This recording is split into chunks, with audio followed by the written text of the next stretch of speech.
伫台南通人仔的含内科，互人的第一印象是门口有一粒大大的爱心。创办这间病院的人，就是台南的仁医韩石泉。少年时代的韩石泉，读册是真骨力。16岁时阵考到台湾总督府医学校的公费生。迄个时阵是小学毕业14岁，16岁就会使考总统府的台湾医学校。考试官甲讲，你是安怎较要做医生？伊甲讲，大丈夫不为良相，必为良医啊！毕业了后，伊受到民主思想的启发，加入台湾文化协会担任理事。1923年12月，爆发着治安警察法违反事件。日本警方捉掠全台湾1000多名知识分子，韩石泉嘛伫咧其中。经过2个月半，人才好放出来。伊毋但无失落走去美，颠倒是投入演讲，后来成做台湾第一个本土政党台湾民众党台南支部的主干。1928年3月，伊的含内科开业，足侪乡亲闻名而来。不过，伫开业满1冬的时阵，伊的囝儿煞来过身。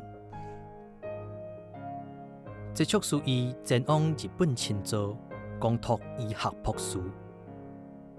伊做医生的时，我的大项兄哥1岁外，就是出血、夜肺炎，落尾就变脑炎，全过身。这个对伊来讲是足大的打击啊！伊家己做医生，无法度通救家己的囡仔，所以伊心肝一定足艰苦。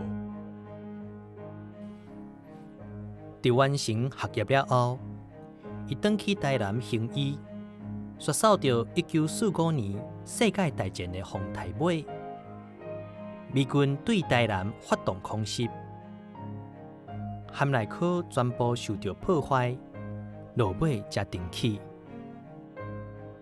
日本战败了后，国民政府来台湾统治，伊本地对国民政府抱着民主的期待，后来煞发生228事件。伊主张和平处理的态度，煞互乡亲误解，准讲伊徛伫咧国民政府迄边。大家选伊做台南市228处理委员会的主任委员。伊原来常常就无拒绝，但是提出4个条件。无要扩大228这个代志，袂使搁扩大一，无老血，袂使要举刀举剑要相拍的。第3，无唬任现在的行政机关，就是政府嘛。最后，政治问题用政治方法来解决。总讲起来，伊一世人拢主张，无论什么代志，都用和平的方法解决。所以唔单单干那智慧哦，迄是一个足大的道德的勇气哦。听着压力，伊用理性的态度保全台南民众的安全。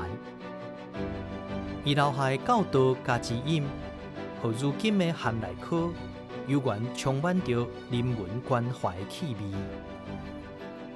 人讲事久见人心，伊面对死亡的勇气，也有对人民社会的用心，将无情的战火化作火声内最挚爱的心情。